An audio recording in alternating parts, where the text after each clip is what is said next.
நல்லா மட்டன் குழம்பு சுவையிலேயே இந்த முட்டை குழம்பு வந்து நல்லா ஜம்முன்னு இருக்கும்.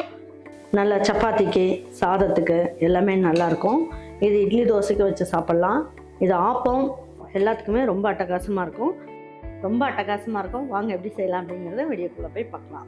பாருங்க, ஒரு 3 ஸ்பூன் அளவுக்கு நல்லெண்ணெய் ஊற்றிக்கலாம். 1/4 ஸ்பூன் அளவுக்கு கடுகு, ஒரு 5-6 மிளகு, ஜீரகம் 2 பிஞ்ச் அளவுக்கு சேர்த்துக்குவோம். இதில் வந்து நம்ம என்ன பண்ணுவோம், ஒரே ஒரு பீஸ் பட்டை, 1 கிராம்பு, அன்னாச்சி மொக்கில் ஒரு சின்ன இதழ் வந்து 1 போட்டுக்குவோம்.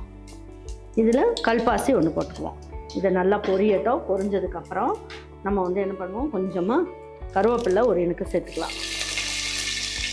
சேர்த்துட்டு நல்லா ஒரு கைப்பிடி அளவுக்கு சின்ன வெங்காயம் கட் பண்ணி வச்சுருக்கேன், அதையே சேர்த்துக்கலாம்.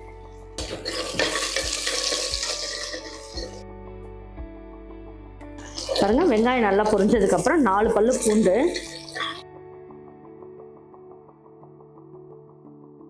இதிலே கொஞ்சமாக கொத்தமல்லி இலையும் நல்லா பிச்சுட்டு போட்டுக்கலாம்.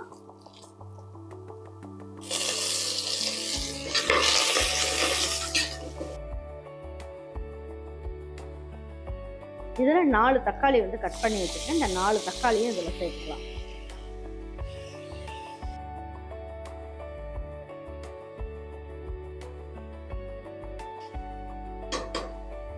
பாருங்க, இதில் வந்து கொஞ்சமாக மஞ்சள் தூள் சேர்த்துக்குவோம். பாருங்க, இந்த முட்டை குழம்புக்கு தேவையான அளவு உப்பையும் சேர்த்துருவோம்.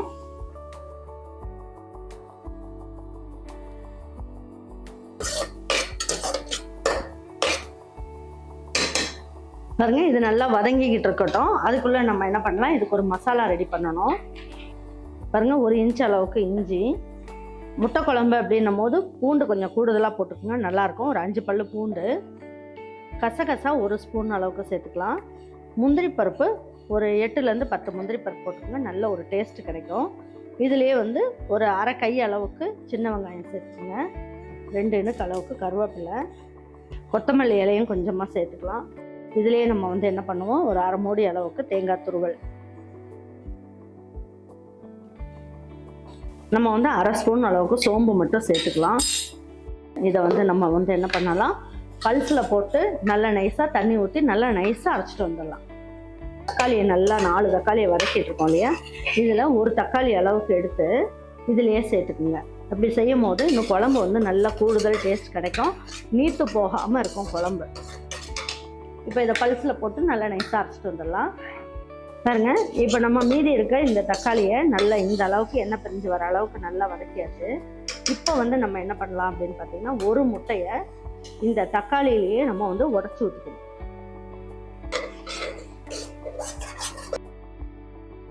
ரொம்ப சூப்பராக இருக்கும் குழம்பு. எந்த மாதிரி நல்லா பொரியல் மாதிரி நல்லா சின்ன சின்னதாக நல்லா வதக்கி செய்யும் போது ரொம்ப நல்லாயிருக்கும். இப்போ வந்து நம்ம என்ன பண்ணுறோம், குழம்பு மிளகாய் தூள் 1/4 ஸ்பூன் அளவுக்கு சேர்த்துக்கலாம். இதுக்கு வந்து நீங்கள் மட்டன் மசாலா இருந்தாலும் பரவாயில்ல, கறி மசாலா இருந்தாலும் பரவாயில்ல, சிக்கன் மசாலா இருந்தாலும் பரவாயில்ல, இல்லை செட்டிநாடு மசாலா இருந்தாலும் பரவாயில்ல, அதில் வந்து ஒரு 1/4 ஸ்பூன் அளவுக்கு சேர்த்துக்குங்க. எதுக்காகனா இதில் பட்டை, கிராம்பு, ஏலக்காய், அன்னாச்சி மொக்கு எல்லாமே போட்டு, மல்லி, மிளகாய் எல்லாம் போட்டிருக்கோம். அதனால அந்த பட்டை கிராம்பு வாசம் சூப்பராக இருக்கும், மட்டன் குழம்பு மாதிரியே இருக்கும். நான் இன்றைக்கி மட்டன் மசாலா தான் ஒரு 1/4 ஸ்பூன் அளவுக்கு சேர்த்துருக்கேன். இப்போ இதெல்லாமே போட்டு ஒரு வாட்டி நல்லா அப்படி வதக்கிக்கலாம். வதக்கிட்டு கொஞ்சம் மட்டும் தண்ணி ஊற்றுவோம்னா அடிப்பிடிக்கும். பாருங்க, இந்த அளவுக்கு நல்லா வதக்கிக்குவோம். வதக்கிட்டு அதுக்கப்புறமா நம்ம அரைச்சி வச்சுருக்க இந்த விழுது இருக்கு இல்லையா, இதையும் அப்படியே சேர்த்துருவோம்.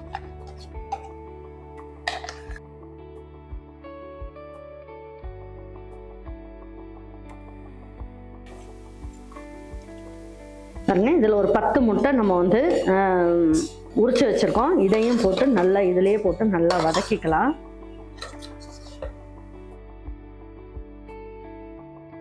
பாருங்க, இப்போ நமக்கு தேவையான அளவுக்கு இந்த மிக்ஸி ஜாரில் மசாலா ஒட்டியிருக்கு இல்லையா, இதையும் இதில் போட்டு நல்லா ஒரு கலந்து விட்டுக்கலாம்.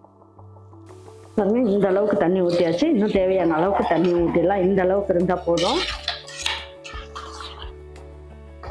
இந்த மாதிரி முட்டை குழம்பு சூப்பராக நல்ல ஜம்முன்னு இருக்கும். இப்போ குக்கர் மூடியை மூடி வச்சிடலாம். பாருங்க, குக்கர் மூடியை மூடி வச்சிடலாம். வெயிட் போட்டாச்சு.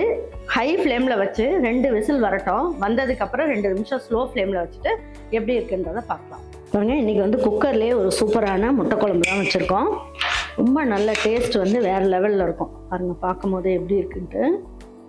நல்லா மட்டன் குழம்பு சுவையிலேயே இந்த முட்டை குழம்பு வந்து நல்லா ஜம்முன்னு இருக்கும். பாருங்க, சூப்பரான முட்டை குழம்பு ஜம்முன்னு ரெடி ஆயிடுச்சு.